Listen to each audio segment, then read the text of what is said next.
똑같은 산에서 똑같은 나무가 나옵니다. 근데 어떤 나무는 시체를 위한 관이 됩니다.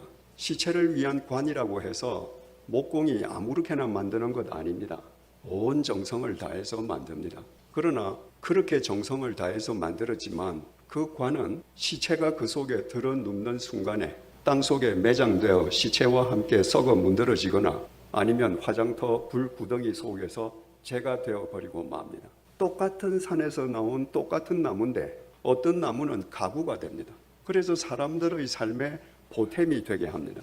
참 묘하지 않습니까? 똑같은 산의 똑같은 나무인데 시체를 위한 죽음 용품이 되는 나무가 있는가 하면 사람들을 위한 생명 용품이 되는 나무가 있습니다. 목공이 산에 있는 나무를 켜서 그 나무 중에서 관으로 가공한다고 해서 나무가 하지 마세요, 반발하지 못합니다. 그들에게는 선택권이 없기 때문입니다. 인생도 마찬가지입니다. 세상에 태어나서 죽을 때까지 똑같은 세상에서 똑같은 인생을 사는데 어떤 사람은 매일매일 공동묘지를 향해서 치닫는 죽음의 용품으로 자기 생명을 갉아먹는 사람이 있습니다. 어떤 사람은 생명의 삶을 살아가는 사람이 있습니다. 근데 관이 되는 나무, 사람 사이의 근본적인 차이점은 사람에게는 선택권이 있습니다. 저는 1998년부터 2001년까지 스위스 제네바에 있는 제네바 한인교회를 섬겼습니다. 그 교회가 미자립교회여서 저한테 봉급을 다 줄 수 없기 때문에 가족들은 서울에 남겨두고 저 혼자 와서 3년만 좀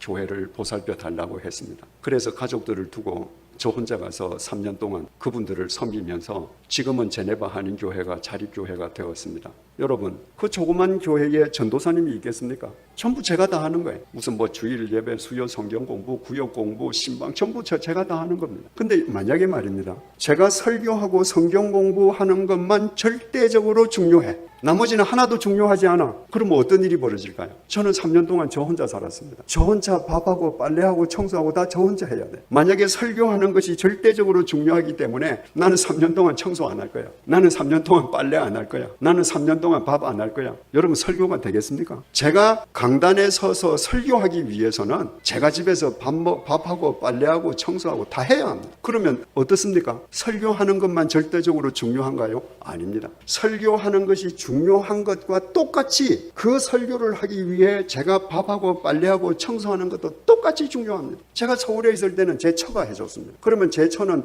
설교하는 저보다 하찮은 일을 했습니까? 아닙니다. 제 처가 빨래하고 청소하고 밥 안 해줬으면 저는 설교 못합니다. 똑같은 비중인 거예요. 제가 스위스에 가서 이발을 하러 이발소에를 갔습니다. 근데 스위스 이발사가 제 머리를 깎지를 못하는 거예요. 서양 사람들은요 100% 머리가 곱슬입니다. 웨이버가 있습니다. 그러니까 가위로 어떻게 해도 적당하게 자르면 이게 다 이렇게 폼이 잡힙니다. 한국 사람들은 직모거든요. 이 스위스 이발사가 여기를 깎으면 여기가 더 올라가고 또 여기를 하면 이쪽이 더 올라가고 끝이 안 나는 거예요. 근데 이 직모, 이 머리카락이 얼마나 이게 센지 가위로 깎는데 이게 튀어서 자꾸 자기 입으로 들어가는 거예요. 그러니까 제 머리를 깎으면서 톡톡 이러는데 그래서 저분만 조금 미숙해서 그런가? 그래서 그 다음에 다른 이발소를 가봤습니다. 그 이발소도 똑같아요. 그래서 그 다음부터는 이발소를 안 갔습니다. 마침 제 처가 중간에 카터가 들어있는 빗을 구해줘서 저 혼자서 집에서 거울 앞에서 이제 머리를 깎았습니다. 그러다 보니까 어떤 때는 여기가 푹 날아가고 막 여기가 날아가고 교회 가면 성가대원들이 제 옆머리 보고 울기도 하고 그래서 저는 지금도요 미장원이든 이발소든 제 머리를 깎는 분에게 머리를 깎는 동안에는 저는 선생님이라 부릅니다. 머리를 깎아주는 분이 없으면 여러분 우리가 어떻게 삽니까? 세상에 중요하지 않은 일이 없습니다. 나는 머리를 깎는데 이건 하찮아. 이건 중요하지 않아. 그래서 나는 큰 일 할 거야. 작은 일에 충성하지 못하는 그런 사람을 통해 하나님의 큰 섭리는 이루어지지 않습니다. 자기 하는 일상의 삶을 하찮게 여기지 마십시오. 여러분에게 주신 일상의 삶은 하나님이 주신 것입니다. 그것이 비록 보잘것없는 일처럼 보인다고 해도 내가 죽지 못해서 그 일을 하는 것이 아니고 누군가를 살리기 위한 생명용품이 되기 위해서 기꺼이 그 일을 하십시오. 매일매일 그 일상의 삶을 충성을 다해 완수하십시오. 그때 하나님께서 여러분 한 사람 한 사람을 이 시대의 룻으로 세우실 것이고 여러분들의 삶을 통해 대한민국 역사의 미래의 지평을 새롭게 하실 것입니다. 우리는 보잘것없지만 우리를 부르신 하나님께서 천지를 창조하신 전능하신 하나님이시기에 가능한 일입니다. 기도하시겠습니다. 하나님 아버지, 룻 당시에 세도가들이 있었습니다. 돈 많은 재벌들도 있었습니다. 나라를 위해 크게 공적을 세우는 사람들도 있었습니다. 그 사람들이 보기에 룻이 하는 일은 아무것도 아니었습니다. 참 하찮은 일이었습니다. 그러나 룻은 자기가 하는 일을 하찮게 여기지 않았습니다. 룻은 자기에게 맡겨주신 시모를 위한 생명용품이 되기 위해 매일매일 똑같은 일상을 최선을 다해 살았습니다. 주님께서는 그 룻 한 여인의 삶을 통해 이스라엘 역사의 지평을 새롭게 하시는 주님의 섭리를 이루셨습니다. 주님, 머리 숙인 한 분 한 분이 이 시대의 룻이 되게 해주시기를 간구합니다. 하나님 앞에서는 하찮은 일이 없고 하나님 앞에서는 무의미한 일이 없음을 잊지 않게 해 주시기를 간구합니다. 내가 내 집 앞을 쓴다 할지라도 하나님께서 창조하신 지구의 한 부분을 쓴다는 생각을 잊지 말게 해 주시기를 간구합니다. 이 시대의 룻들을 통하여 대한민국 역사의 미래의 지평이 새로워지게 하여 주시고 매일매일의 삶이 주님의 은혜와 평강으로 충만하게 하여 주시옵소서. 예수님의 이름으로 기도드립니다. 아멘.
비로소 이제 깊고 넓은 바다 간다. 두려움에 떨고 있는 내 손을 주는 결코 놓치지 않으셨다. 나 비로소 이제 폭풍우를 뚫고 간다. 비바람에 흔들리는 나의